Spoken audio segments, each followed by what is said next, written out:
The sound of a judge's gavel echoes through courtroom 3B like thunder on a quiet morning, each strike deliberate and final. 3 sharp bangs cut through the humid Georgia air, bouncing off wood-paneled walls that have witnessed decades of so-called justice. The ancient building seems to hold its breath as Judge Randall Huxley prepares to deliver what he considers righteous judgment. Another black troublemaker. "I've seen your kind 1,000 times before." The words drip from his mouth like poison, his weathered face twisted into a cruel smile that's become his trademark in this courthouse. His pale eyes, cold as winter frost, lock onto the woman standing before his bench with her hands cuffed behind her back. The courtroom feels suffocating, packed with curious onlookers who've heard about the drug dealer being sentenced today. Maya Ellington stands perfectly still, her spine straight despite the weight of false accusations crushing down on her shoulders. 3 days ago, she was simply buying a birthday gift for her niece at Crestwood Mall. Now she's here, listening to this man in black robes destroy her dignity with each carefully chosen word designed to cut deep. Their whispered conversations create a low buzz that mingles with the hum of ancient air conditioning struggling against the Georgia heat. Maya can feel their eyes on her, judging, assuming, condemning without knowing a single fact about who she really is. But Judge Huxley doesn't know what he just started. He doesn't know about the 6-month federal investigation happening right under his nose, or about the carefully placed monitoring equipment recording every bigoted word that falls from his lips. And he definitely doesn't know about the man standing just outside the courthouse door, his hand resting on an FBI badge, listening to every racist comment through a wireless device tucked discreetly in his ear. The lock on the courtroom door clicks twice, then silence. 4 days earlier, Maya's morning routine unfolded with the same precise organization that had marked her days for the past 2 years. Her 1-bedroom apartment in the Crestwood Gardens complex might have been modest, but every surface was immaculate. Every document filed with the kind of systematic approach that most people reserve for tax season. On her kitchen counter, legal papers sat in neat stacks. Tenant rights information, employment contracts, and civil procedure manuals that she'd collected over time. To anyone watching, they might have seemed like the paperwork of someone who'd learned to be careful about protecting herself. But the organization went deeper than caution. Each document was marked with colored tabs, annotated in margins with precise handwriting that referenced specific statutes and case law. Maya moved through her morning with quiet efficiency, checking the local news while her coffee brewed. The television drones about budget disputes and traffic patterns, the kind of mundane civic coverage that most people ignore. But she listened with the attention of someone who understood how local politics could impact real lives. How seemingly boring administrative decisions could determine whether justice existed or disappeared behind closed doors. Her destination that morning was simple enough: Crestwood Mall, where she planned to find a birthday gift for her 8-year-old niece, Keisha. The little girl had been asking for a particular doll for weeks, and Maya had finally saved enough to make the purchase. It would be a quick trip, in and out, nothing more complicated than finding the toy store and making a purchase. The mall's parking lot stretched out like a concrete ocean under the late morning sun. Maya chose a spot near the main entrance, close enough to avoid a long walk but far enough from the door to stay out of the heavy foot traffic. She grabbed her purse, checked her phone one more time, and headed toward the glass doors that reflected her image back at her. A 32-year-old black woman in a simple blue dress and comfortable flats, looking like exactly what she was supposed to be, someone running a quick errand on a Tuesday morning. The interior of Crestwood Mall carried that familiar mixture of food court grease, cleaning products, and the synthetic sweetness of department store perfume counters. Teenagers clustered around the arcade. Elderly mall walkers completed their circuits, and young mothers pushed strollers past store windows advertising sales that seemed to change daily but never really offered anything different. Maya had made it halfway to the toy store when she noticed the commotion near the food court. 2 teenage boys, maybe 16 or 17, were engaged in the kind of heated argument that draws attention even in a crowded public space. Their voices carried over the ambient mall noise, sharp with anger and the kind of posturing that young men do when they're trying to prove something to themselves and everyone watching. The mall's security team responded quickly. 2 guards moved in from different directions, their radios crackling with coordination chatter. Maya slowed her pace, not from curiosity but from the instinct that told her to be aware of situations that might escalate. She'd seen enough confrontations to know that de-escalation required space and calm voices, not crowds of gawkers making everything worse. She pulled out her phone, thumb hovering over the 911 speed dial. If the situation turned physical, if someone got hurt, she wanted to be ready to call for proper help. The guards seemed to have things under control, but teenage emotions could turn unpredictable in seconds, and mall security wasn't trained for serious violence.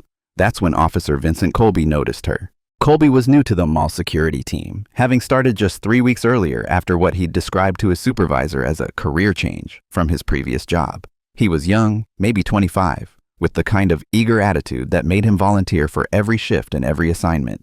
His supervisor appreciated the enthusiasm, but hadn't yet had time to properly train him on the subtleties of crowd management and de-escalation.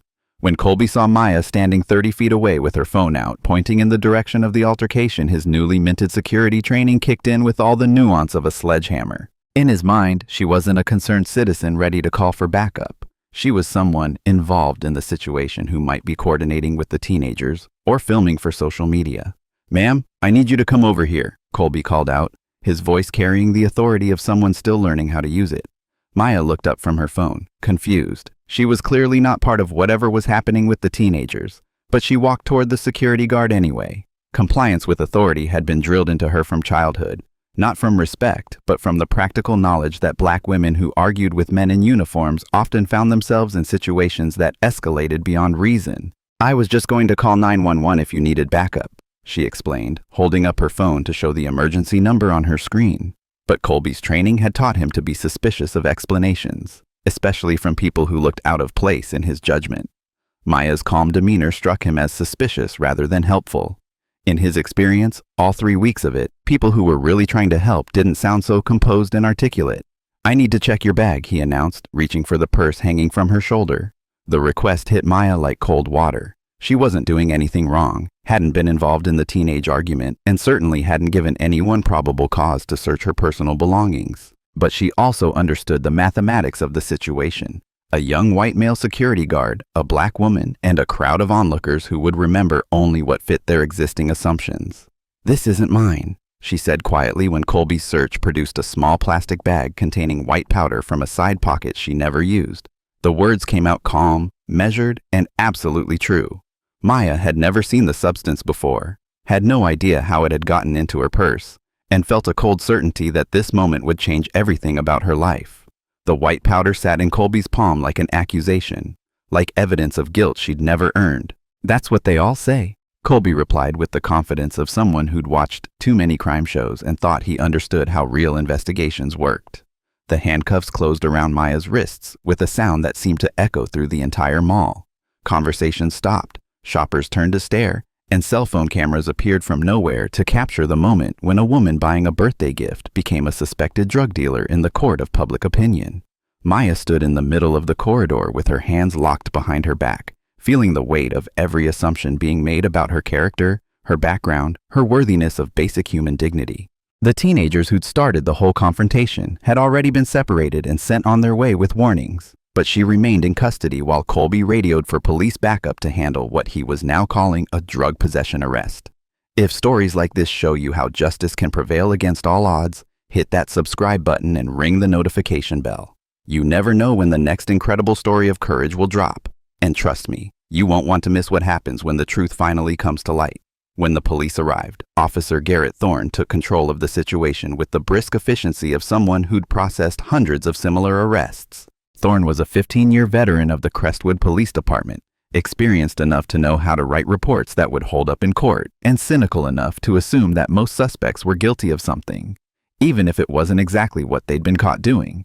He listened to Colby's account with professional attention, taking notes on a pad that already contained details from a dozen other cases that week. A security guard finding drugs during a legitimate search of someone acting suspiciously near a disturbance.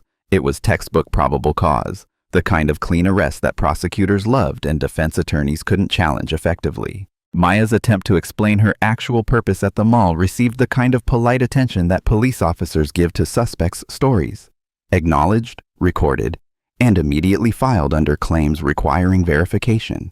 Thorne had heard thousands of innocence proclamations over his career, and they all sounded remarkably similar. The facts were simple: drugs found, suspect identified, arrest warranted. "Ma'am, I need you to understand your rights," Thorne said, reading from a card he'd memorized years earlier. The Miranda warning flowed smoothly, professionally, with the kind of practiced delivery that revealed how many times he'd recited these same words. Maya listened with an attention that might have surprised Thorne if he'd been paying closer attention to her responses. Most suspects either zoned out during the rights reading or interrupted with protests about their innocence. But Maya absorbed every word, nodding at specific points, her expression focused rather than panicked. "I understand," she said when he finished. "I'd like to request that the search procedure be documented according to Fourth Amendment requirements, and I want to ensure that the chain of custody for any evidence follows proper protocol." The words hung in the air for a moment. Thorne paused, his pen hovering over his notepad. It wasn't unusual for suspects to know something about their rights. Television had educated everyone about lawyers and evidence. But Maya's phrasing was precise, technical, using terminology that suggested familiarity with actual legal procedure rather than primetime drama. "Ma'am, you can discuss all that with your lawyer," Thorne replied, but there was a new note of attention in his voice. Something about her request had registered as more than the usual suspect protests. The booking process at Crestwood County Jail unfolded with institutional efficiency. Maya was photographed, fingerprinted, and processed through a system that handled dozens of cases every day. The charges were straightforward: possession of a controlled substance and disorderly conduct. The bail amount was set according to standard guidelines for first-time drug offenses. But Maya didn't have bail money. Her savings account contained enough for her niece's birthday gift and a few weeks of rent, not the thousands needed to buy her way out of a jail cell. So she settled into the women's holding area with the grim acceptance of someone who understood that the justice system's version of innocent until proven guilty came with financial prerequisites she couldn't meet. Her cellmates were a rotating cast of women caught in various degrees of legal trouble: a check-kiting scheme, a bar fight that had gotten out of hand, a domestic violence situation where the victim had been arrested alongside the perpetrator. Maya listened to their stories with respectful attention, offering neither judgment nor advice unless specifically asked. On her second night in jail, a woman named Carmen asked about Maya's case. Carmen was facing her third DUI charge and had developed a cynical expertise about navigating the local court system. She'd seen dozens of women come through the holding cell, and most of them fell into predictable categories: guilty and scared, guilty and angry, or innocent and naive about what they were facing. But Maya was different. She asked specific questions about court procedures, wanted to know about the timing of arraignments and the process for requesting different judges. Her questions weren't desperate or panicked. They were methodical, as if she was gathering information for a purpose that went beyond her immediate situation. "You been through this before?" Carmen asked. "No," Maya replied, "but I want to understand what's happening to me." It was a reasonable answer, but Carmen had spent enough time around the system to recognize something unusual in Maya's approach. Most innocent people were either furious or terrified when they found themselves in jail. Maya seemed focused, like someone who was already thinking several steps ahead. On the third day, Maya learned that her case had been assigned to Judge Randall Huxley in courtroom 3B. The news sent a visible ripple of concern through the other women in holding. Everyone knew about Huxley, his reputation for harsh sentences, his particular animosity toward defendants who fit certain demographics, his courtroom manner that bordered on openly hostile toward anyone he deemed unworthy of his time. "Girl, you better hope you get a good lawyer," Carmen warned. "Huxley don't play when it comes to drug charges, especially not for people who look like us." Maya absorbed this information with the same careful attention she'd given everything else about her situation. Judge Huxley's reputation was apparently well established, his biases known throughout the system, his track record consistent enough that even other inmates could predict his behavior patterns. That night, she lay on the narrow jail mattress thinking about the convergence of circumstances that had brought her here. A routine shopping trip, a security guard's mistake, a planted substance she'd never seen before, and now a judge whose prejudices were common knowledge among the people who'd experienced them firsthand. But Maya wasn't thinking like a victim. She was thinking like someone who understood that patterns of injustice didn't happen accidentally, and that people like Judge Huxley operated with impunity only because they believed no one was watching closely enough to hold them accountable. She was wrong about no one watching. Speaking of legal documentation, let me tell you about Legal Shield. For less than $1 a day, you get access to experienced attorneys who can review contracts, send legal letters, and even provide consultation for situations just like Maya's. Whether you're facing workplace discrimination or need help understanding your rights, Legal Shield puts the power of professional legal support right in your pocket. Visit LegalShield.com/stories today and get your first month completely free, because everyone deserves legal protection, not just the privileged few. Courtroom 3 B smelled like old wood polish and the kind of institutional disinfectant that never quite masked underlying odors of stress sweat and bureaucratic indifference.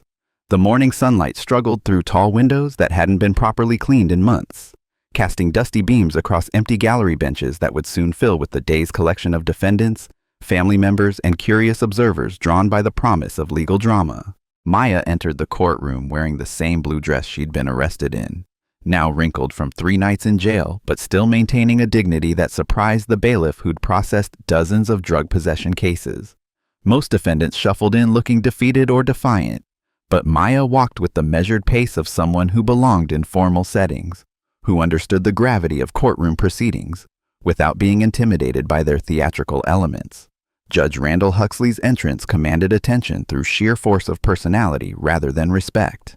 At 63 years old, he carried himself with the authority of someone who'd spent decades making decisions that affected other people's lives, often with consequences he never had to personally experience. His black robes swirled dramatically as he took his position behind the bench, elevated both literally and figuratively above everyone else in the room. The gavel came down 3 times, sharp and final, like nails being driven into wood. Court is now in session, the Honorable Judge Randall Huxley presiding. Maya's assigned public defender, Marcia Wynn, sat at the defense table with a case file that looked like it had been assembled 15 minutes earlier. Wynn was overworked, underpaid, and handling 43 active cases with a legal aid budget that barely covered office supplies. Maya's case was, in her professional assessment, straightforward. Drugs found during legitimate search, credible police testimony, first-time offender who'd probably accept a plea deal to avoid jail time. Wynn had suggested exactly that during their brief conversation before court began. Plead guilty to a reduced charge, accept probation and community service, avoid the risk of a trial that could result in actual prison time. It was practical advice based on realistic calculations about how the system worked for people who couldn't afford private attorneys. But Maya had declined the plea offer with a quiet firmness that surprised Wynn. Most defendants in her situation jumped at the chance to avoid worse consequences, but Maya wanted to proceed with a full hearing. She claimed innocence with the kind of conviction that either meant she was genuinely innocent or exceptionally good at self-deception. "Your Honor," Prosecutor Adelaide Cross began, rising from her table with practiced confidence. "We're here today for the arraignment of Maya Ellington on charges of possession of a controlled substance under Georgia Code Section 16-13-30 and disorderly conduct under Municipal Ordinance." Cross was a 15-year veteran of the prosecutor's office, ambitious enough to treat every case like a stepping stone to higher office, but experienced enough to know that drug possession charges were usually routine matters that rarely required dramatic courtroom performances. She'd reviewed the police report, found it solid, and expected this hearing to conclude with either a guilty plea or a trial date. Judge Huxley's eyes fixed on Maya with the kind of visual assessment that made everyone in the courtroom uncomfortable. His gaze lingered longer than necessary, taking in her appearance with an expression that suggested he'd already reached conclusions about her character, her background, and her guilt based on factors that had nothing to do with evidence. "Another black troublemaker," he said, his voice carrying easily to every corner of the courtroom. "I've seen your kind 1,000 times before." The words hit the room like a physical blow. Several gallery members shifted uncomfortably in their seats. Court reporter Blake Winter's fingers paused over the stenography machine for just a moment before resuming their mechanical transcription. Even Prosecutor Cross blinked with surprise at the judge's openly prejudicial comment. But Maya stood perfectly still, her expression unchanged. If Huxley's words affected her, she gave no external sign of the impact. Her silence wasn't submission. It was the kind of controlled response that comes from understanding exactly what kind of situation she was facing and choosing her battles accordingly. "Your Honor," Public Defender Wynn began hesitantly, "my client would like to enter a plea of not guilty to all charges." Huxley's laugh was short and bitter. "Of course she would. They all claim innocence right up until the moment they're caught red-handed. Miss Wynn, I hope you've advised your client about the realities of her situation." Maya listened to this exchange with growing attention to the specific language being used. Huxley's bias wasn't just personal prejudice. It was a pattern of judicial conduct that violated fundamental principles of due process. His comments were creating an appellate record that any competent attorney could use to challenge the proceedings. But Wynn seemed either unaware of this opportunity or unwilling to pursue it. "Your Honor, Saisi," Maya said quietly, "I believe there may be procedural issues that need to be addressed before we proceed." The courtroom fell silent. Defendants rarely spoke directly to judges during arraignments, especially not to suggest that the court itself might be operating improperly. Huxley's eyebrows rose with a mixture of surprise and irritation. "Excuse me?" he said, his voice dropping to the kind of dangerous quiet that experienced court observers recognized as a warning sign. "I'm requesting that this court consider whether 18th U.S.C. Section 242 might be relevant to these proceedings." Maya continued, her voice calm but carrying clearly to every person in the gallery. The citation hung in the air like an unexpected puzzle piece.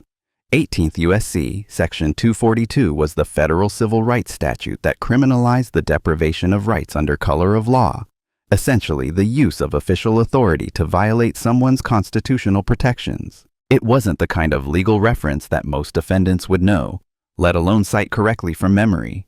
Public Defender Wynn looked confused. Prosecutor Cross frowned, clearly trying to remember the specific statute Maya had referenced. But Judge Huxley's reaction was immediate and telling. His face flushed with anger at what he clearly recognized as a direct challenge to his conduct. "Ms. Ellington," he said, deliberately emphasizing her last name with mocking precision, "I don't know where you think you learned about law, but I suggest you let your attorney handle legal arguments. With respect, Your Honor, I believe I have the right to represent myself pro se if I choose to do so, and I'm familiar with the relevant statutes governing judicial conduct," Maya replied. The words were polite, technically correct, and absolutely devastating in their implications. Maya wasn't just claiming innocence, she was demonstrating knowledge of federal civil rights law, criminal procedure, and constitutional principles that went far beyond anything a typical defendant would possess. Judge Huxley's expression darkened. In 32 years on the bench, he'd grown accustomed to defendants who either cowered before his authority or lashed out with impotent anger. But Maya was doing something entirely different. She was engaging with the legal system as if she understood it from the inside, as if she had knowledge that made her dangerous rather than vulnerable. "Your Honor," Prosecutor Cross interjected, sensing that the proceedings were veering into territory that could complicate what should have been a simple case. "Perhaps we could focus on the specific charges before the court today." But Judge Huxley seemed almost personally offended by Maya's display of legal knowledge. He'd built his career on the assumption that defendants were either ignorant or powerless, that his authority was unquestionable and his biases invisible to anyone who mattered. Maya's citation suggested otherwise. "Ms. Ellington," he said, his voice now carrying open hostility, "I think you've been watching too much television. This is a real courtroom, and I'm a real judge, and you're a real defendant facing real charges. Your little legal performance isn't going to change the facts." Maya met his gaze steadily. "Your Honor, I understand the seriousness of these proceedings.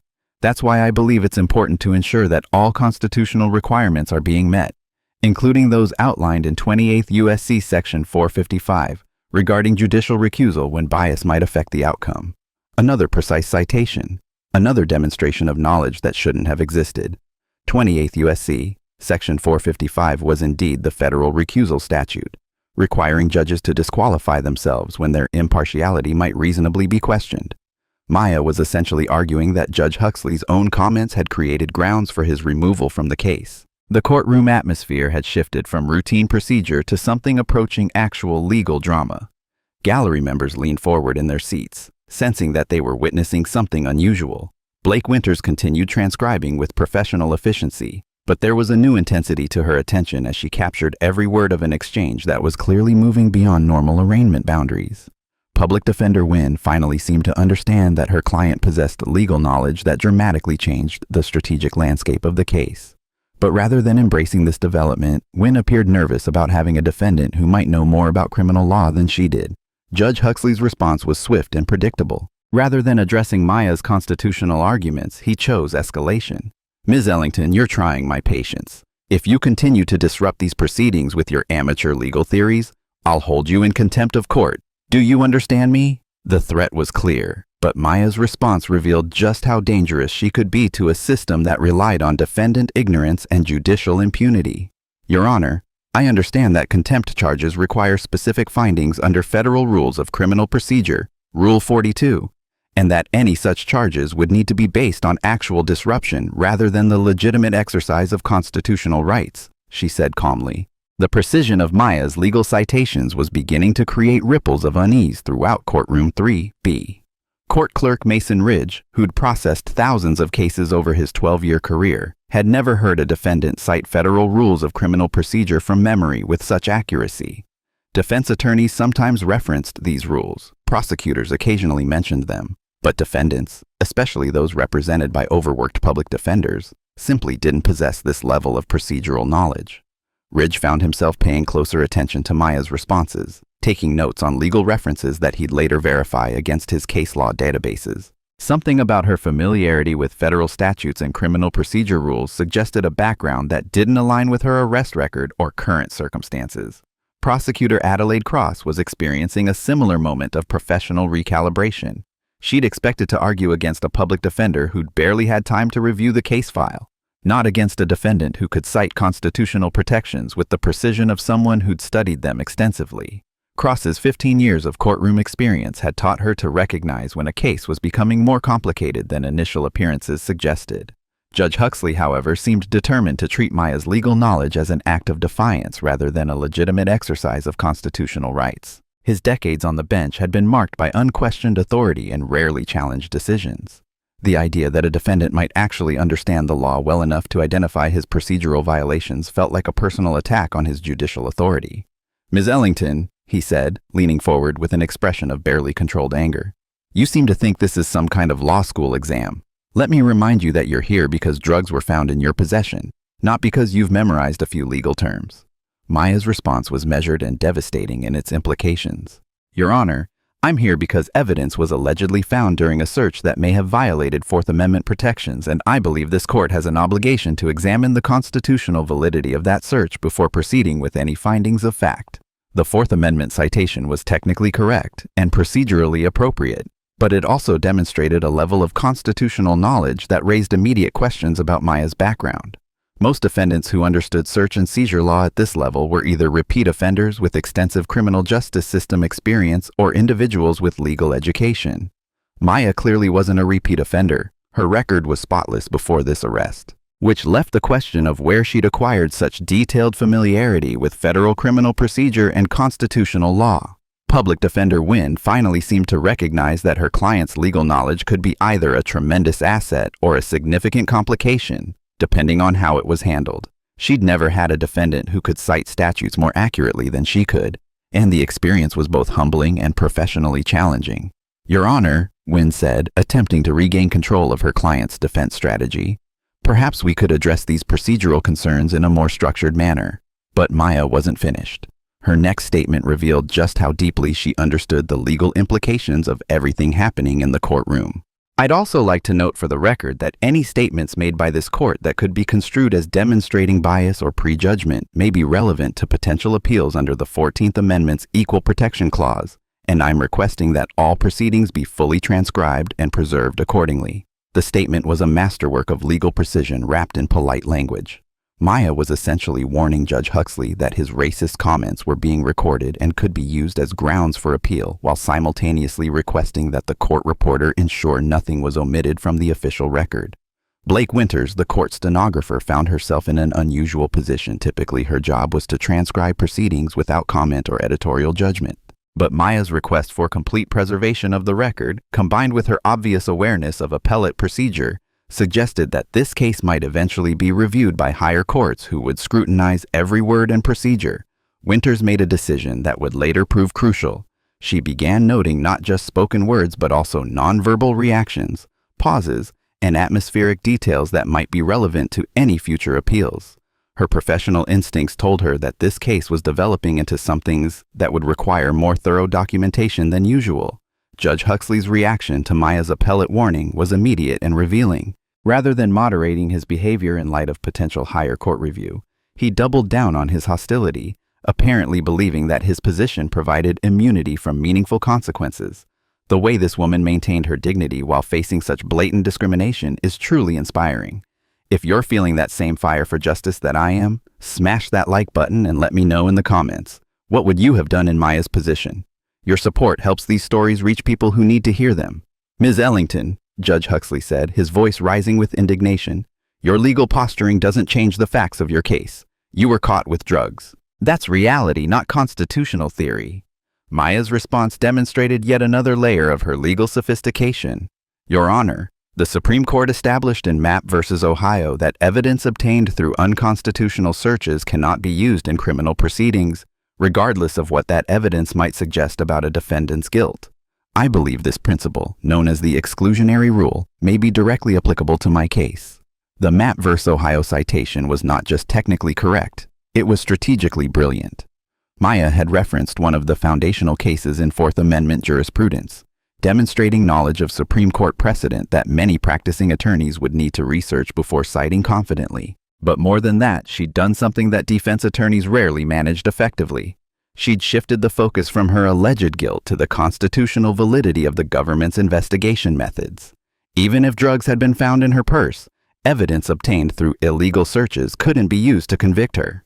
Prosecutor Cross realized that the case she'd expected to be straightforward was becoming significantly more complex.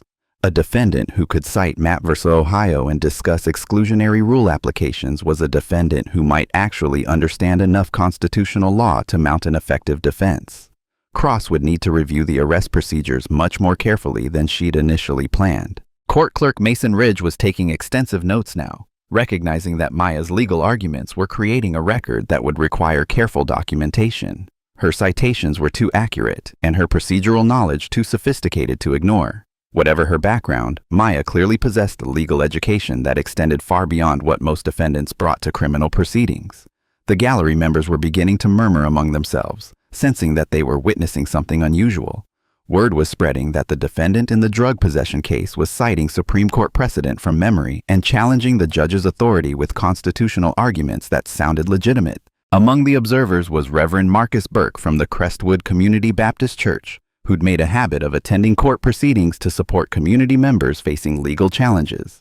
Burke had seen dozens of defendants appear before Judge Huxley over the years, and he'd never witnessed anything like Maya's composed, knowledgeable presentation of constitutional arguments. Burke began taking notes of his own, documenting both Maya's legal citations and Judge Huxley's increasingly hostile responses. His experience with civil rights advocacy had taught him to recognize moments when official bias was being documented for potential future action, and this courtroom exchange had all the characteristics of such a moment. Judge Huxley, meanwhile, seemed to be taking Maya's legal knowledge as a personal challenge to his authority. Rather than addressing her constitutional arguments on their merits, he appeared determined to reassert his dominance through judicial intimidation. "Ms. Ellington," he said, his voice dripping with contempt, "I've been practicing law since before you were born. I don't need lectures about Supreme Court cases from someone who couldn't stay out of trouble long enough to avoid getting arrested for drug possession." The personal attack was both inappropriate and revealing. Judges are supposed to address legal arguments based on their merits, not attack defendants' characters or backgrounds. Huxley's response showed that Maya's constitutional challenges were having exactly the effect she intended, forcing him to reveal his bias in ways that would be difficult to defend on appeal. Maya's next move demonstrated that she understood exactly what was happening and was prepared to use Judge Huxley's inappropriate responses to build a comprehensive record of judicial misconduct. "Your Honor," she said calmly, "I believe that personal attacks on defendants by presiding judges may violate the Code of Judicial Conduct, specifically Canon 3, which requires judges to perform their duties without bias or prejudice. I'm requesting that these comments be included in the official record for potential review by the Judicial Qualifications Commission." The Canon 3 reference was devastating in its precision. Maya had just cited the specific ethical standard that Judge Huxley was violating while simultaneously requesting that his violations be preserved for review by the body responsible for disciplining judges who abuse their authority. Court stenographer Blake Winters felt a chill of professional recognition. In 12 years of transcribing court proceedings, she'd never heard a defendant cite judicial ethics canons or reference the Judicial Qualifications Commission. Maya's knowledge of judicial oversight mechanisms suggested familiarity with legal systems that went far beyond criminal defense. Winters made another crucial decision. She began flagging portions of the transcript that demonstrated Judge Huxley's bias and Maya's constitutional challenges. Understanding that this record might eventually be reviewed by federal authorities who would need to identify patterns of systemic judicial misconduct. Public Defender Wynn was now completely out of her depth. Her client possessed legal knowledge that surpassed her own in several areas, and the case had evolved from a simple drug possession defense into a constitutional challenge with potential federal implications. Wynn found herself wondering who Maya really was and how she'd acquired such sophisticated understanding of criminal procedure, constitutional law, and judicial ethics. Prosecutor Cross was experiencing similar concerns from the government's perspective. A defendant who could cite Supreme Court precedent reference judicial ethics canons, and request preservation of records for appellate review was a defendant who might actually be capable of mounting a successful constitutional challenge to the entire case. Cross began reviewing her case file more carefully, looking for potential procedural problems that she'd initially overlooked. If Maya really understood constitutional law as well as she appeared to, then every aspect of the investigation and arrest would need to withstand much closer scrutiny than Cross had originally anticipated. Judge Huxley's response to Maya's ethics citation revealed just how deeply her legal knowledge was affecting him. Rather than addressing her concerns about judicial bias, he chose to escalate his inappropriate behavior even further. "Ms. Ellington," he said, his voice now openly hostile, "your little legal performance is impressive, but it doesn't change the fact that you're a drug dealer standing in my courtroom. I suggest you accept reality and work with your attorney to negotiate a plea deal before I decide that you need to learn some respect." The statement was a judicial disaster from multiple perspectives. Huxley had just called Maya a drug dealer before any finding of guilt, demonstrated obvious prejudgment of her case, and threatened her with harsher treatment if she continued exercising her constitutional rights. Any one of these comments could grounds for appeal. Together, they constituted a pattern of judicial misconduct that would be difficult for higher courts to ignore. Maya's response showed that she understood exactly what Judge Huxley had just given her. "Your Honor, I believe the court has now made several statements that could be construed as prejudgment under Federal Rule of Criminal Procedure 25, which governs judicial disqualification. I'm formally requesting that this court consider whether recusal might be appropriate, given the pattern of comments that suggest predetermined conclusions about my guilt." Rule 25 was the federal standard for judicial recusal in criminal cases, and Maya's citation was completely accurate. More importantly, she'd identified the legal framework that could be used to remove Judge Huxley from her case based on his own inappropriate statements. The courtroom fell silent as the implications of Maya's request sank in. She wasn't just defending herself against drug charges. She was building a systematic constitutional challenge to the entire proceeding, complete with proper legal citations and procedural requests that demonstrated sophisticated understanding of how the system was supposed to work. Bailiff Captain Drew Sloan, who'd been observing the proceedings with growing interest, began to pay closer attention to Maya's responses. In 8 years of courtroom security, he'd never seen a defendant cite federal rules of criminal procedure or request judicial recusal based on constitutional grounds. Something about Maya's knowledge suggested a background that didn't match her current circumstances. Sloan found himself studying Maya more carefully, looking for clues about her identity and experience. Her composure under pressure was remarkable, her legal citations were precise, and her understanding of procedure was sophisticated enough to embarrass both the prosecutor and the public defender. She was either an exceptionally well-educated defendant or someone with professional legal experience. Judge Huxley's reaction to Maya's recusal request revealed the full extent of his judicial arrogance. Rather than considering whether his comments had indeed demonstrated bias, he seemed to take her constitutional arguments as personal insults that demanded retaliation. "Ms. Ellington," he said, his face flushed with anger, "I've heard enough of your legal theories. This court is perfectly capable of providing you with a fair trial, and I resent your implication otherwise. If you continue to make frivolous motions and waste this court's time, I'll hold you in contempt and add additional charges to your case." The threat was both inappropriate and counterproductive. Judges aren't supposed to threaten defendants for exercising constitutional rights, and contempt charges can't be used to punish legitimate legal arguments. Huxley's response demonstrated that Maya's challenges were having exactly the effect she intended, forcing him to reveal his bias in ways that would strengthen any future appeals. Maya's next statement showed that she was prepared to use even Huxley's threats as evidence of systematic judicial misconduct. "Your Honor, I believe that threatening defendants with contempt charges for making legitimate constitutional arguments may violate the First Amendment's protection of free speech and the Sixth Amendment's guarantee of effective assistance of counsel. I'm requesting that these threats be noted in the record for potential review by federal authorities. The First and Sixth Amendment citations were strategically brilliant." Maya had just suggested that Judge Huxley's threats violated multiple constitutional protections while simultaneously requesting federal review of his conduct. She was building a comprehensive record of judicial misconduct that would be very difficult for any reviewing authority to ignore. Court reporter Blake Winters was now certain that this transcript would eventually be reviewed by federal investigators. Maya's systematic documentation of constitutional violations, combined with her obvious legal sophistication, suggested that this case was part of something much larger than a simple drug possession charge. Winters began including even more detail in her transcription, understanding that federal authorities would need comprehensive documentation of everything that happened in this courtroom.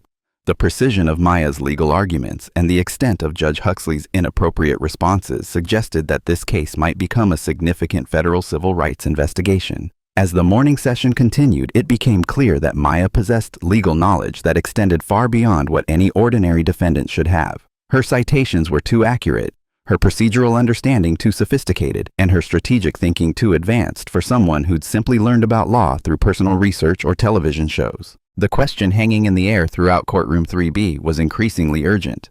Who was Maya Ellington, and how had she acquired the legal expertise to challenge an experienced judge on constitutional grounds while building a systematic record for federal review? But that question would have to wait. Judge Huxley was preparing to make decisions that would push this confrontation beyond the boundaries of normal judicial procedure, and Maya was preparing responses that would demonstrate just how dangerous it could be to underestimate someone who truly understood how the legal system was supposed to work. The morning session was about to become something that none of the participants had expected, and the consequences would extend far beyond a simple drug possession case in a small Georgia courthouse. What Maya hadn't noticed, and what Judge Huxley certainly couldn't have known, was that her systematic constitutional challenges were triggering automated monitoring systems that had been quietly installed throughout Crestwood County's judicial facilities 6 months earlier. Federal investigators had been tracking patterns of civil rights violations across multiple southern jurisdictions, and Maya's precise legal citations were creating digital flags in databases designed to identify potential victims of systematic judicial misconduct. Each time she referenced a federal statute, mentioned constitutional protections, or requested specific procedural safeguards, electronic monitoring equipment hidden within the courthouse's infrastructure was documenting her statements and cross-referencing them with established patterns of rights violations.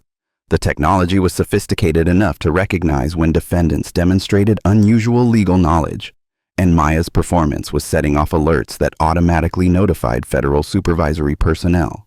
3 floors above Courtroom 3B, in a space that courthouse employees believed was used for storage, FBI Special Agent Sarah Mitchell was monitoring multiple audio feeds from courts throughout the building. Mitchell had been stationed at Crestwood County for 4 months as part of a federal civil rights investigation that few people knew existed. Her assignment was to document systematic patterns of discrimination and constitutional violations that could support federal intervention under civil rights statutes. Maya's case had appeared on Mitchell's radar as soon as she began citing federal law with such precision. The monitoring system had automatically flagged her statements about Fourth Amendment protections, 14th Amendment equal protection, and judicial recusal requirements as indicating potential systematic violations worthy of federal attention.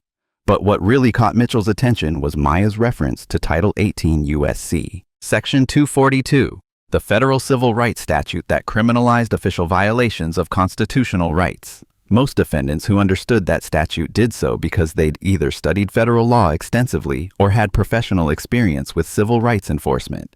Mitchell began reviewing Maya's background more carefully, accessing databases that contained information not available to local law enforcement. What she discovered made her reach immediately for her secure communications device to contact her supervising agent. Maya Ellington wasn't just an ordinary citizen who'd been wrongfully arrested. According to federal employment records, she was a former federal law clerk who'd worked for the U.S. District Court for the Northern District of Georgia for 3 years before leaving government service 2 years earlier. Her legal knowledge wasn't mysterious. It was professional. More importantly, Maya's personnel file contained next-of-kin information that sent Mitchell's investigation in an entirely different direction. Maya's emergency contact was listed as Elijah Rivers, FBI Captain, Civil Rights Division, with a relationship designation of brother, adoptive family. Mitchell felt a chill of recognition. Captain Elijah Rivers wasn't just any FBI supervisor.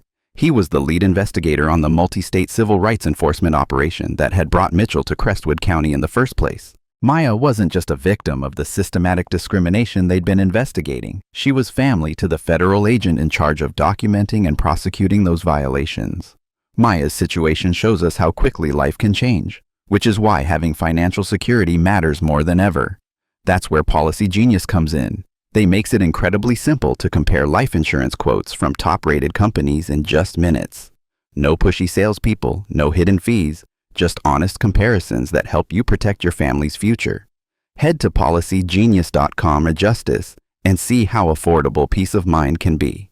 Because financial security isn't a luxury, it's a necessity. Mitchell immediately activated emergency protocols for federal investigations involving potential harm to law enforcement family members. Within minutes, encrypted communications were flowing between field agents, supervisory personnel, and Washington headquarters about the developing situation in courtroom 3B. But Mitchell also understood that federal intervention needed to be carefully timed to preserve the integrity of the evidence they were gathering about systematic judicial misconduct. If they moved too quickly, they might prevent Judge Huxley from fully revealing the extent of his bias and the depth of the constitutional violations they'd been investigating. The decision was made to continue monitoring while preparing for immediate intervention if Maya's safety became threatened. Federal agents would document everything happening in the courtroom while positioning themselves to act if the situation escalated beyond legal misconduct into potential physical harm. Meanwhile, Maya continued building her constitutional defense, unaware that every word she spoke was being recorded and analyzed by federal investigators who were as impressed by her legal knowledge as they were concerned for her safety. Her systematic documentation of judicial bias was creating exactly the kind of evidence that federal prosecutors needed to support civil rights charges against Judge Huxley and others involved in systematic discrimination. Court stenographer Blake Winters was experiencing her own moment of professional revelation. As someone who'd transcribed thousands of court proceedings, she'd developed an instinct for recognizing when cases were becoming historically significant. Maya's precise legal citations, combined with Judge Huxley's increasingly inappropriate responses, suggested that this transcript would eventually be reviewed by federal authorities and possibly cited in appellate court decisions. Winters made a decision that went beyond her normal transcription duties. She began noting atmospheric details, nonverbal communications, and procedural irregularities that might be crucial for any future federal investigation. Her professional experience told her that this case was developing into something that would require the most thorough documentation possible. Public defender Marcia Wynn was struggling with professional inadequacy as her client demonstrated legal knowledge that surpassed her own in multiple areas. Wynn had graduated from a mid-tier law school, passed the bar on her second attempt, and spent 5 years handling routine criminal cases with minimal appellate experience. Maya's constitutional arguments were revealing gaps in Wynn's education that she'd never been forced to confront. But Wynn was also beginning to recognize that Maya's case could become the most significant constitutional challenge she'd ever been associated with. If Maya really understood federal civil rights law as thoroughly as she appeared to, and if her procedural arguments were as solid as they sounded, then this case could establish important precedents about judicial bias and systematic discrimination. Wynn made her own strategic decision. Rather than trying to control Maya's defense strategy, she would support her client's constitutional arguments while ensuring that all procedural requirements were met. Maya clearly knew more about federal law than Wynn did, but Wynn could provide the administrative support needed to properly document and preserve Maya's legal challenges. Prosecutor Adelaide Cross was conducting her own hasty research into the constitutional arguments Maya had raised. Cross had 15 years of prosecutorial experience, but most of her cases involved straightforward criminal matters that rarely required deep constitutional analysis. Maya's citations of Supreme Court precedent, federal civil rights statutes, and judicial ethics rules were forcing Cross to review areas of law that she hadn't studied since law school. What Cross was discovering made her increasingly uncomfortable with her case. If Maya's Fourth Amendment arguments about unconstitutional searches were correct, then the drug evidence would be inadmissible regardless of whether Maya was actually guilty. More troubling, if Maya's arguments about judicial bias were upheld by appellate courts, then any conviction obtained in Judge Huxley's courtroom could be overturned on constitutional grounds. Cross began reviewing the arrest report more carefully, looking for procedural problems that she'd initially overlooked. Security guard Vincent Colby's account of the search seemed straightforward, but Maya's questions about probable cause and Fourth Amendment protections suggested that the search might not withstand careful constitutional scrutiny. The more Cross studied the case, the more she realized that Maya's legal challenges were creating serious problems for the prosecution. A defendant who understood constitutional law well enough to cite specific Supreme Court precedents and federal statutes was a defendant who might actually be capable of winning a case that should have been routine. Judge Huxley, meanwhile, seemed determined to treat Maya's constitutional arguments as personal insults rather than legitimate legal challenges. His response to her recusal request revealed the full extent of his judicial arrogance and his fundamental misunderstanding of constitutional protections.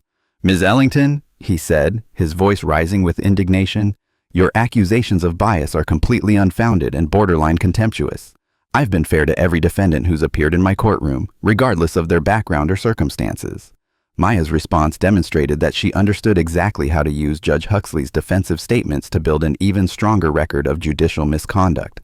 "Your Honor, I believe this court's earlier statement that I was another black troublemaker and that you'd seen my kind 1,000 times before might be inconsistent with claims of fairness regardless of background. I'm requesting that these specific statements be reviewed under the Equal Protection Clause of the 14th Amendment." The equal protection citation was strategically devastating. Maya had just used Judge Huxley's own words to demonstrate systematic racial bias, while citing the specific constitutional provision that prohibited such discrimination by government officials.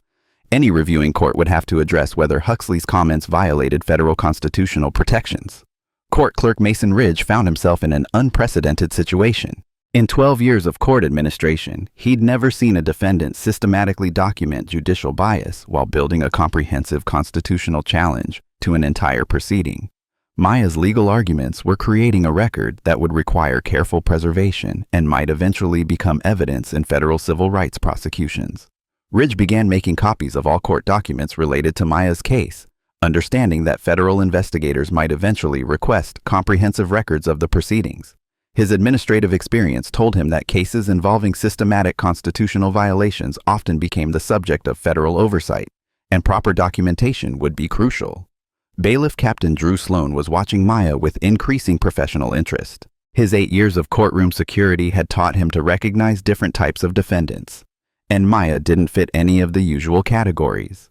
Her composure under pressure was remarkable. Her legal knowledge was sophisticated, and her strategic thinking was too advanced for someone without professional legal experience. Sloan began making discreet inquiries about Maya's background, checking databases available to law enforcement personnel. What he discovered raised even more questions about her identity and circumstances.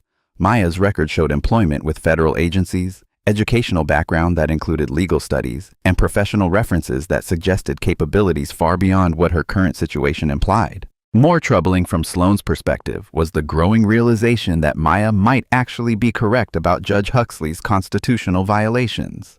If her legal arguments were sound, then the judicial misconduct was being documented in real time, potentially creating evidence for federal prosecution of systematic civil rights violations.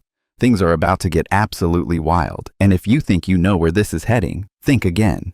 Before we reveal what happens next, make sure you're subscribed because this channel is your front row seat to the most unbelievable true stories. Trust me, you'll want to see how this all unfolds. The gallery members were becoming increasingly engaged with the unusual legal drama unfolding before them. Reverend Marcus Burke was taking detailed notes, recognizing that he was witnessing the kind of systematic judicial bias that civil rights organizations had been documenting for decades. Other observers were murmuring among themselves about Maya's impressive legal knowledge and Judge Huxley's obviously inappropriate responses. What none of the gallery members realized was that several individuals scattered throughout the courtroom were federal agents positioned to monitor the proceedings and intervene if necessary. The FBI's investigation into systematic civil rights violations in Crestwood County had been operating for months, and Maya's case was providing exactly the kind of documented evidence that federal prosecutors needed to support criminal charges against officials who violated constitutional rights under color of law. As the morning session continued, Maya's systematic constitutional challenges were creating a perfect storm of documented judicial misconduct, prosecutorial inadequacy, and federal oversight that would soon converge in ways that none of the participants could have anticipated. Maya herself remained focused on her immediate legal situation, building constitutional arguments that demonstrated her sophisticated understanding of federal law while creating an appellate record that would be difficult for any reviewing court to ignore. She had no way of knowing that her legal expertise was being monitored by federal investigators, or that her family connections would soon transform this local courthouse drama into a federal civil rights enforcement action. But 3 floors above the courtroom, Agent Sarah Mitchell was coordinating with her supervisory personnel to ensure that federal intervention would be available within minutes if Maya's situation became physically dangerous. The FBI's investigation into systematic judicial bias had been operating quietly for months, gathering evidence of constitutional violations across multiple jurisdictions. Maya's case was providing the kind of real-time documentation of systematic discrimination that federal prosecutors needed to support criminal charges under civil rights statutes. Every inappropriate comment from Judge Huxley, every constitutional citation from Maya, and every procedural violation was being recorded and preserved as potential evidence for federal prosecution. The stage was being set for a confrontation that would extend far beyond a simple drug possession case in a small Georgia courthouse. Federal investigators, local officials, and an extraordinarily well-informed defendant were about to collide in ways that would expose systematic constitutional violations, while demonstrating just how dangerous it could be to underestimate someone who truly understood how the legal system was supposed to work. The tension in courtroom 3B had reached a breaking point when Judge Huxley made his most serious error yet. Frustrated by Maya's continued constitutional challenges and apparently convinced that his judicial authority was being personally attacked, he decided to escalate the confrontation in ways that would soon prove catastrophic for his career. "Ms. Ellington," he said, leaning forward with obvious hostility, "I've had enough of your legal theatrics. You're obviously guilty of the charges against you, and I'm prepared to proceed with sentencing immediately. Your constant interruptions and frivolous motions have convinced me that you're exactly the kind of defendant who needs to learn respect for authority." The statement was a judicial disaster from multiple perspectives. Judge Huxley had just announced his predetermined conclusion about Maya's guilt before hearing evidence, demonstrated obvious bias against defendants who exercised constitutional rights, and threatened immediate sentencing without proper procedure. Any one of these violations could justify federal intervention. Together, they constituted a pattern of systematic constitutional abuse. Maya's response showed that she understood the full significance of what Judge Huxley had just done. "Your Honor, I believe this court has now clearly stated its predetermined conclusion about my guilt without hearing evidence, which violates the Due Process Clause of the 14th Amendment. I'm formally requesting immediate federal review under 42 U.S.C. Section 1983 for civil rights violations under color of law." The citation of Section 1983 was strategically brilliant. Maya had just invoked the federal civil rights statute that allowed victims of constitutional violations to seek damages against government officials who abused their authority. More importantly, she demonstrated knowledge of federal civil rights law that suggested professional familiarity with federal enforcement mechanisms. But Judge Huxley, apparently believing that his judicial position provided immunity from any meaningful consequences, chose to respond with even more inappropriate threats. "Ms. Ellington, you're in contempt of court. Bailiff, I want this defendant restrained and prepared for immediate transport to county jail for additional charges." The contempt order was procedurally invalid and constitutionally problematic. Judges can't hold defendants in contempt for exercising constitutional rights, and immediate restraint orders require specific findings about courtroom disruption that hadn't occurred. Judge Huxley was now violating multiple federal statutes while creating perfect evidence for civil rights prosecution. Bailiff Captain Drew Sloan found himself in an unprecedented position. His professional duties required him to follow judicial orders, but his law enforcement training told him that Judge Huxley's commands were probably illegal and potentially criminal under federal civil rights statutes. Sloan hesitated, uncertain whether following illegal orders would make him complicit in federal crimes. That moment of hesitation saved his career. Maya remained perfectly calm as Sloan approached, but her next statement revealed just how sophisticated her understanding of federal law really was. "Captain Sloan," she said quietly, "I believe you should be aware that following orders to violate someone's constitutional rights can result in personal federal prosecution under Title 18 U.S.C. Section 242, regardless of whether those orders came from a judge. You might want to consider whether these commands comply with federal civil rights statutes before proceeding." The warning was both accurate and devastating. Maya had just informed the bailiff that illegal orders from judges didn't provide protection from federal prosecution for civil rights violations. Sloan's hesitation became a full stop as he realized that Maya's legal knowledge might be protecting him from criminal liability. Judge Huxley's reaction to Maya's warning showed the full extent of his judicial arrogance. "Bailiff, I gave you an order. Restrain this defendant immediately or I'll hold you in contempt as well." But Sloan was now facing a choice between following potentially illegal judicial commands and protecting himself from federal prosecution for civil rights violations. Maya's warning about personal liability under federal statutes had made him realize that blind obedience to judicial orders might not provide legal protection if those orders violated constitutional rights. The standoff in the courtroom was becoming a perfect demonstration of what happened when systematic judicial bias met sophisticated constitutional knowledge. Maya's legal expertise was creating chaos in a system that depended on defendant ignorance and unquestioned judicial authority. Stories like Maya's highlight why legal literacy is so important for everyone. That's why I'm excited to partner with Masterclass, where you can learn from actual Supreme Court justices, constitutional law experts, and legal professionals who've shaped our justice system. From understanding your civil rights to learning how the legal system really works, Masterclass gives you access to world-class education from home. Visit masterclass.com/stories and get 15% off an annual membership. Knowledge is power, especially when it comes to knowing your rights. 3 floors above the courtroom, Agent Sarah Mitchell was coordinating with federal rapid response teams while monitoring the escalating situation through multiple audio and video feeds. Maya's safety was becoming a genuine concern as Judge Huxley's behavior moved beyond inappropriate bias into territory that suggested potential physical threats against someone who was not only a federal civil rights victim, but also the sister of a senior FBI official.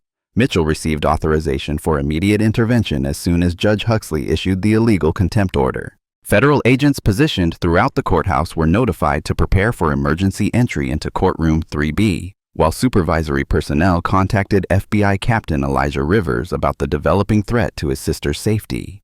Rivers was in Washington, D.C. when he received the emergency notification about Maya's situation.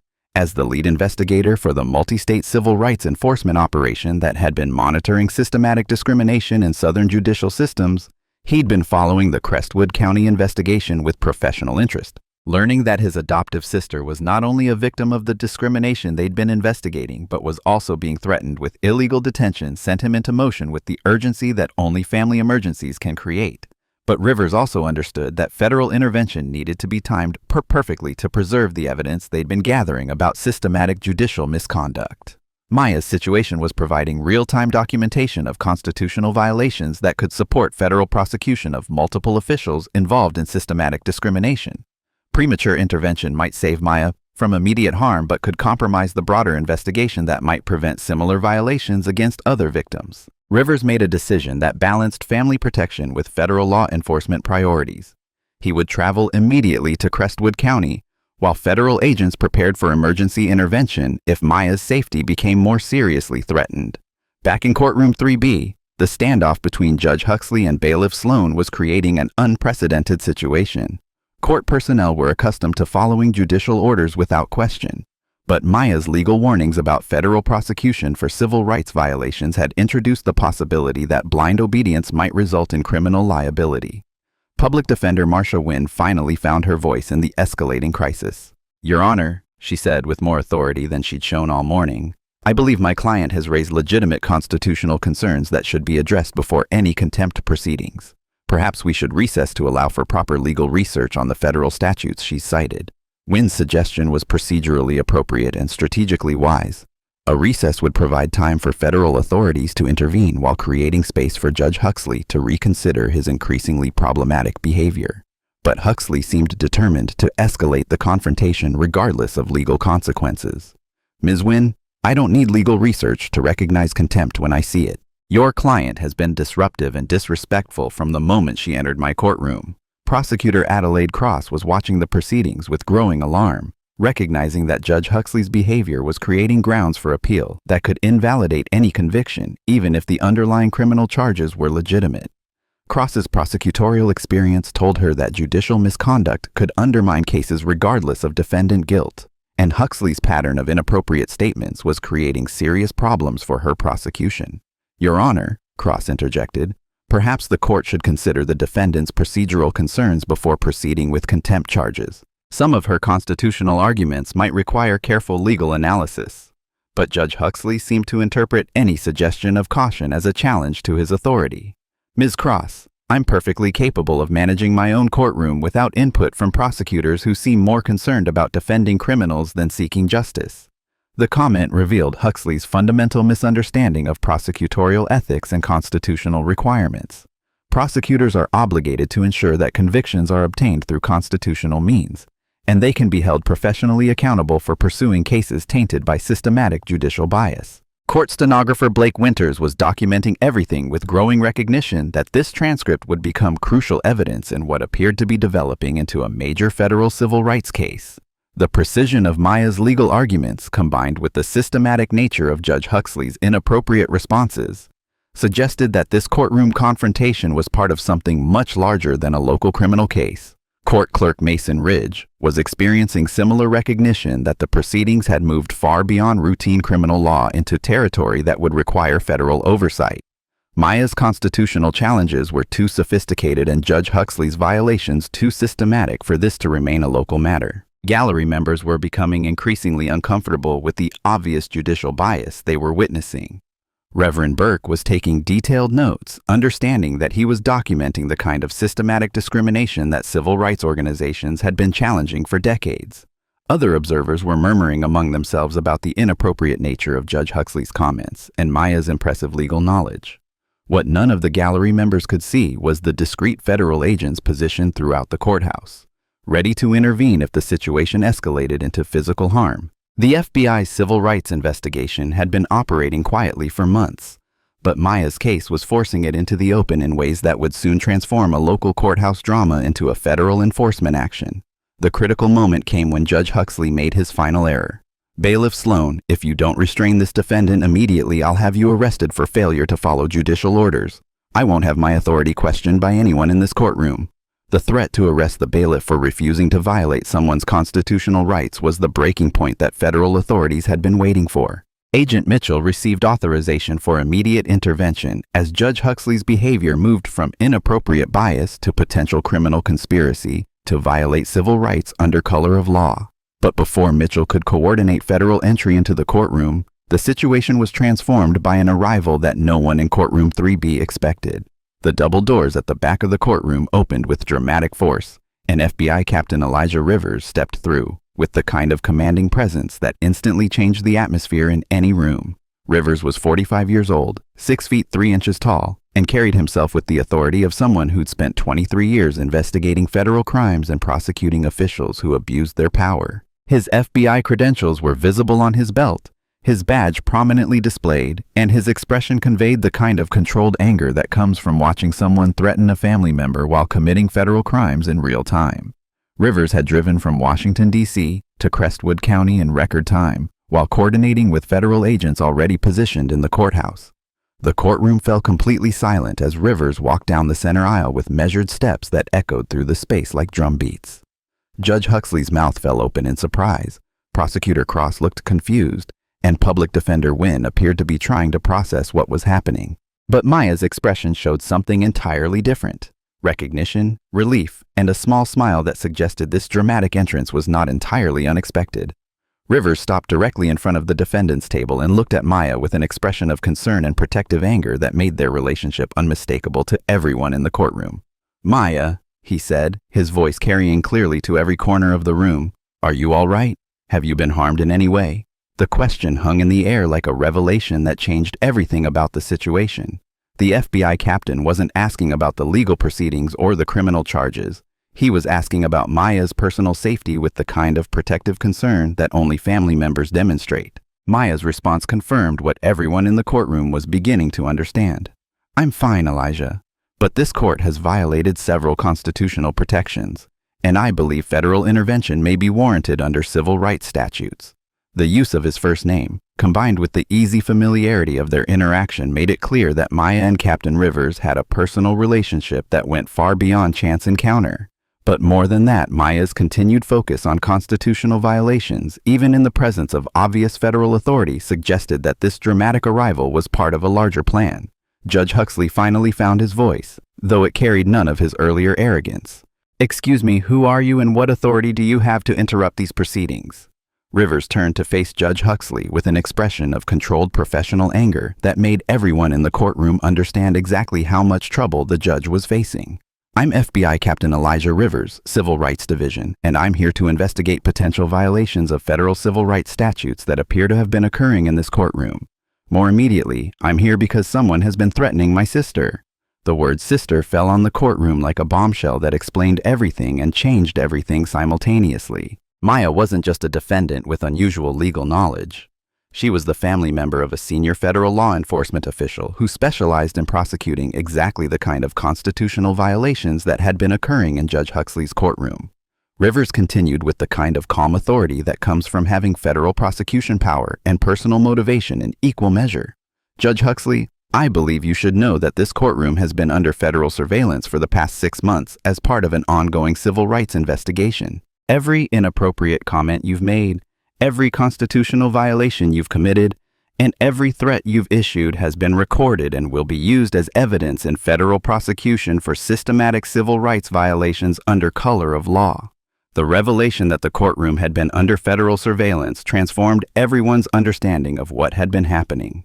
Maya's sophisticated constitutional challenges weren't coincidental. They were part of a federal investigation that had been monitoring systematic judicial bias for months. Rivers produced a leather folder containing official documents that he placed on the court clerk's desk. Mr. Ridge? These are federal seizure orders for all records related to proceedings in this courtroom, including transcripts, audio recordings, and administrative files. This court is now under federal jurisdiction for civil rights violations investigation. Mason Ridge accepted the documents with shaking hands, understanding that his courthouse had just been placed under federal oversight and that everything he'd witnessed that morning was evidence in what appeared to be a major federal prosecution. Judge Huxley's face had turned pale as he began to understand the full scope of what was happening. The defendant he'd been threatening wasn't just someone with unusual legal knowledge. She was connected to a federal investigation that had been monitoring his behavior for months. "This is outrageous," Huxley said, his voice lacking its earlier authority. "I've done nothing wrong. I've been following standard judicial procedures." Rivers' response was devastating in its precision and finality.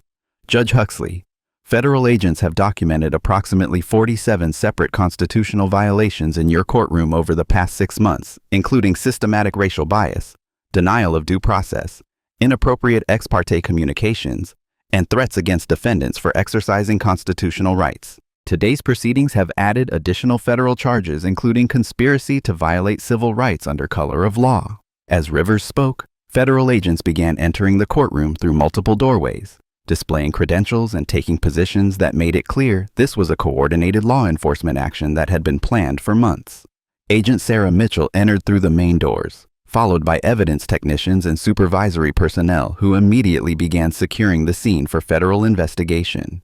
The transformation of Courtroom 3B from local judicial proceeding to federal crime scene was swift and professional. Gallery members were asked to remain seated while their contact information was collected. Court personnel were separated for individual interviews and all electronic devices were secured as potential evidence. Maya remained at the defendant's table, now clearly revealed as someone who had been far more than a victim of random judicial bias. Her sophisticated constitutional challenges hadn't been coincidental. They had been the actions of someone who understood exactly what kind of federal investigation was in progress and how to create the evidence needed for successful prosecution. Rivers approached Maya with obvious relief and protective concern. "Maya, I'm sorry it took this long for us to intervene. We needed to document the full extent of the systematic violations. But when Huxley started making threats about illegal detention, we couldn't wait any longer." Maya's response revealed the depth of planning that had gone into this federal operation. "The evidence is solid, Elijah. Huxley violated constitutional protections in ways that establish clear patterns of systematic discrimination. The recordings should provide everything federal prosecutors need for successful civil rights prosecution." Judge Huxley was now fully understanding that he had walked into a federal trap that had been carefully constructed over months of investigation. His treatment of Maya hadn't been an isolated incident. It had been the culmination of a pattern of systematic civil rights violations that federal authorities had been documenting as evidence for criminal prosecution. "I demand a lawyer," Huxley said. His judicial authority completely evaporated in the face of federal law enforcement action. Rivers nodded with professional satisfaction. "Judge Huxley, that's your constitutional right. And unlike the constitutional rights you've been violating for years, we'll make sure yours are fully protected throughout the federal prosecution process. If this story proves that justice can come from the most unexpected places, wait until you hear about the homeless veteran who walked into a bank robbery and changed everything." Click that subscribe button and check out the video I'm dropping next week. It'll restore your faith in humanity all over again. As federal agents continued securing the scene, Rivers explained to the assembled court personnel what would happen next in the investigation that had been months in the making. Ladies and gentlemen, what you've witnessed today is the culmination of a federal civil rights investigation that began 6 months ago based on complaints about systematic constitutional violations in Crestwood County's judicial system. Maya Ellington is a former federal law clerk who volunteered to help document these violations by subjecting herself to the kind of discriminatory treatment that had been reported by dozens of other victims. The revelation that Maya had voluntarily entered the situation as part of a federal investigation explained everything about her sophisticated legal knowledge and strategic approach to creating constitutional challenges. She hadn't been an accidental victim. She had been an undercover participant in a federal law enforcement operation designed to document systematic civil rights violations. Rivers continued his explanation with the kind of detailed authority that comes from leading complex federal investigations. Federal agents have been monitoring proceedings in this courthouse for months, documenting patterns of racial bias, due process violations, and systematic denial of constitutional rights. Today's proceedings provided the real-time evidence we needed to support federal criminal charges against multiple officials involved in systematic civil rights violations. Court stenographer Blake Winters understood that her decision to provide detailed transcription had been more important than she'd realized. Her comprehensive documentation of Judge Huxley's inappropriate statements and Maya's constitutional challenges would become crucial evidence in federal prosecution for systematic civil rights violations. Public Defender Marsha Wynn was experiencing a mixture of professional embarrassment and relief. Her client's superior legal knowledge was now explained by Maya's background as a federal law clerk, but Wynn also realized that she had been witness to a federal law enforcement operation of significant scope and importance. Prosecutor Adelaide Cross was facing the realization that her office might be implicated in the systematic violations that federal investigators had been documenting. Cross's failure to object to Judge Huxley's obvious constitutional violations could be interpreted as prosecutorial participation in systematic civil rights violations. As the federal investigation moved into its active enforcement phase, Rivers made one final statement that revealed the broader scope of what had been uncovered through months of careful documentation. This investigation extends beyond Crestwood County to include systematic civil rights violations in multiple jurisdictions across 3 states. Federal prosecutors will be seeking criminal charges under civil rights statutes, and the Department of Justice will be implementing federal oversight to ensure constitutional compliance in all affected judicial systems. The transformation of a simple drug possession case into a multi-state federal civil rights enforcement action demonstrated exactly what could happen when systematic judicial bias encountered sophisticated constitutional knowledge backed by federal law enforcement authority. The immediate aftermath of federal intervention in Courtroom 3B proceeded with the kind of organized efficiency that characterized major federal law enforcement operations. Within 30 minutes, the courthouse had been transformed into a secured federal investigation site, with agents interviewing witnesses, collecting evidence, and documenting the systematic constitutional violations that had been occurring for years. Maya was released from custody with all charges dropped. Her false arrest, now understood as part of the systematic civil rights violations that federal authorities had been investigating. The planted drugs in her purse had been part of a coordination between corrupt security personnel and judicial officials designed to create pretextual arrests of black citizens who could then be subjected to judicial biases and systematic discrimination. FBI Captain Elijah Rivers coordinated with federal prosecutors while ensuring that Maya received immediate medical evaluation and counseling support appropriate for someone who had volunteered to subject herself to systematic discrimination as part of a federal investigation. The personal cost of Maya's undercover participation in the civil rights investigation was significant, but the evidence she had helped generate would be crucial for preventing similar violations against other victims.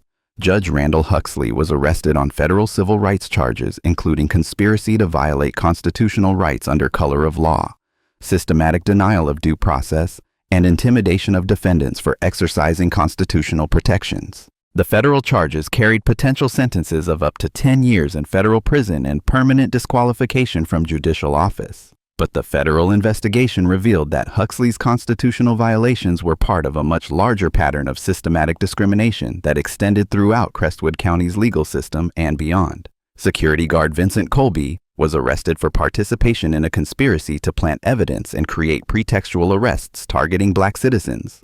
Officer Garrett Thorne faced federal charges for systematic falsification of police reports and coordination with judicial officials to deny constitutional protections. Federal prosecutors announced that the Crestwood County investigation was part of a broader examination of systematic civil rights violations across multiple southern jurisdictions, with similar enforcement actions planned in 6 other counties where patterns of judicial bias and constitutional violations had been documented through federal monitoring. The immediate legal outcomes reflected the realistic timelines and limitations that characterized federal civil rights prosecutions. Judge Huxley was suspended from judicial duties pending federal trial, but the legal process would take months or years to reach final resolution. Administrative reforms were announced for Crestwood County's judicial system, but implementation and enforcement of those reforms remained unclear. Maya's role in the federal investigation was revealed as much more extensive than her courtroom performance had suggested. As a former federal law clerk with specialized knowledge of civil rights law, she had volunteered to participate in undercover documentation of systematic judicial bias when federal investigators needed someone with sufficient legal expertise to create the constitutional challenges necessary for building prosecutable cases. Her background included 3 years of federal court experience, specialized training in civil rights law enforcement, and previous participation in similar federal investigations in other jurisdictions. Maya's decision to subject herself to false arrest and judicial bias had been motivated by her commitment to civil rights enforcement and her understanding that systematic discrimination could only be stopped through careful documentation and federal prosecution. Rivers explained Maya's motivation during a federal press conference announcing the civil rights enforcement action. Ms. Ellington understood that systematic judicial bias affects entire communities, particularly communities of color who face discrimination throughout the criminal justice system. Her willingness to participate in this investigation, despite personal risk and certain trauma, demonstrates the kind of courage that makes federal civil rights enforcement possible. But the federal investigation had also revealed disturbing patterns that extended beyond individual judicial bias into systematic coordination between law enforcement, judicial officials, and other government personnel designed to circumvent constitutional protections for minority citizens. The evidence gathered through months of federal monitoring showed that Crestwood County's systematic discrimination was part of a coordinated effort involving multiple agencies and officials. The drug planting scheme that had targeted Maya was one of several tactics used to create pretextual arrests that would justify judicial bias and systematic denial of constitutional rights. Federal prosecutors announced that grand jury proceedings would examine potential conspiracy charges against multiple officials who had participated in systematic civil rights violations over a period of several years. The scope of the investigation suggested that dozens of people might face federal prosecution for their roles in systematic constitutional violations. Community impact assessments revealed that the systematic discrimination had affected hundreds of cases over multiple years, with Black defendants facing significantly higher conviction rates, longer sentences, and more frequent denial of constitutional protections compared to white defendants facing similar charges. Federal oversight would be implemented immediately in Crestwood County's judicial system, with court-appointed monitors ensuring constitutional compliance while the broader investigation continued. Similar oversight was planned for other jurisdictions where systematic civil rights violations had been documented through federal investigation. But the resolution of Maya's individual case was only the beginning of what federal investigators expected would be a multi-year enforcement action addressing systematic civil rights violations across multiple states. The evidence gathered through Maya's participation in months of federal monitoring had revealed patterns of discrimination that would require extensive federal intervention to address effectively. The broader implications of the federal investigation extended beyond criminal prosecution to include potential civil lawsuits by victims of systematic discrimination, federal oversight of judicial administration, and comprehensive reform of criminal justice procedures to prevent future constitutional violations. Maya's experience demonstrated both the persistence of systematic judicial bias and the possibility of federal enforcement when constitutional violations were properly documented through sophisticated legal challenges backed by federal authority. Her willingness to subject herself to discrimination in order to create evidence for federal prosecution illustrated the personal costs that civil rights enforcement often requires. As federal agents completed their initial evidence collection and began preparing for what would be extensive grand jury proceedings, Rivers reflected on the broader significance of what the investigation had revealed. This enforcement action represents federal commitment to ensuring constitutional protections for all citizens, regardless of race, economic status, or social position.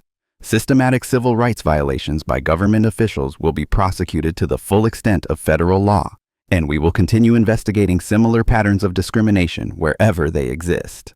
But even as federal authorities celebrated the successful documentation and initial prosecution of systematic civil rights violations, new questions were emerging about the scope of similar discrimination in other jurisdictions and the extent of coordination between officials involved in systematic constitutional violations. 3 weeks after the dramatic federal intervention in courtroom 3B, Maya received an unmarked envelope at her apartment containing documents that suggested the Crestwood County investigation was only one component of a much larger pattern of systematic discrimination. The documents included copies of communications between judicial officials in multiple states, evidence of coordination between law enforcement agencies across jurisdictional boundaries, and references to training programs that appeared designed to help government officials circumvent federal civil rights protections while avoiding federal prosecution. Maya immediately contacted Rivers about the anonymous documents, understanding that they suggested systematic civil rights violations on a scale that extended far beyond what federal investigators had initially suspected. The communications included references to coordination between judicial officials in Georgia, Alabama, and South Carolina, suggesting a multi-state network of systematic discrimination that had been operating for years.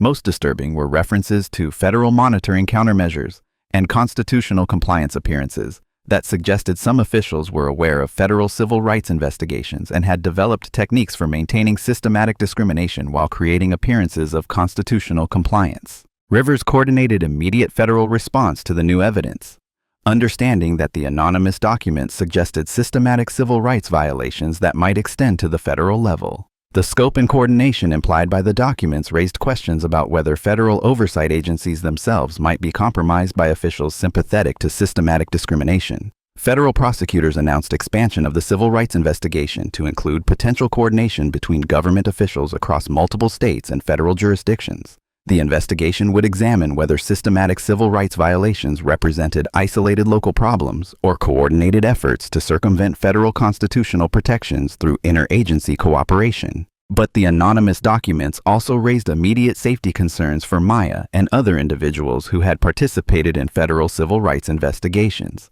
The evidence suggested that officials involved in systematic discrimination were aware of federal enforcement efforts and might retaliate against witnesses and federal agents involved in civil rights prosecutions. Rivers implemented federal witness protection protocols for Maya and other participants in the civil rights investigation, understanding that the scope of systematic discrimination revealed by the anonymous documents suggested threats that extended beyond local retaliation to potential federal-level intimidation and violence. The final mystery emerged during Maya's debriefing sessions with federal investigators when communication analyses revealed that someone with access to federal law enforcement databases had been providing information to officials involved in systematic civil rights violations. The breach suggested that federal civil rights investigations themselves might be compromised by officials sympathetic to systematic discrimination. Federal Internal Affairs investigators announced a comprehensive review of federal civil rights enforcement to identify potential security breaches and internal coordination with systematic discrimination networks. The investigation would examine whether federal officials had been providing information to state and local agencies involved in constitutional violations. As Maya returned to her normal life under federal protection, she reflected on the broader implications of what the investigation had revealed. Systematic civil rights violations weren't isolated local problems. They were coordinated efforts involving multiple levels of government and extending across jurisdictional boundaries in ways that suggested decades of organized circumvention of constitutional protections. The federal enforcement action in Crestwood County had been successful in documenting and prosecuting systematic judicial bias, but the anonymous documents suggested that similar discrimination was occurring throughout multiple states with coordination that extended to federal levels of government. Rivers's final assessment of the investigation acknowledged both its successes and the broader challenges revealed by the evidence they had gathered. Federal civil rights enforcement has achieved important victories in documenting and prosecuting systematic constitutional violations, but the scope of coordination we've discovered suggests that this investigation is only the beginning of what will be a multi-year effort to address systematic discrimination that extends throughout multiple levels of government. Maya's phone rang with an unknown number displaying a Washington, D.C. area code. When she answered, a voice she didn't recognize said simply, "Ms. Ellington, we need to talk." The Attorney General's office has questions about your federal investigation experience that extend beyond the Crestwood County case. The call suggested that Maya's participation in federal civil rights enforcement had attracted attention from the highest levels of federal law enforcement, and that her expertise in documenting systematic constitutional violations might be needed for investigations that extended far beyond what they had uncovered in one small Georgia courthouse. But it also raised the possibility that federal officials at the highest levels were aware of systematic civil rights violations and might be either involved in covering them up or working to address them through enforcement actions that would dwarf anything that had occurred in Crestwood County. Maya looked at her phone after the call ended, understanding that her life had been permanently changed by her decision to participate in federal civil rights enforcement.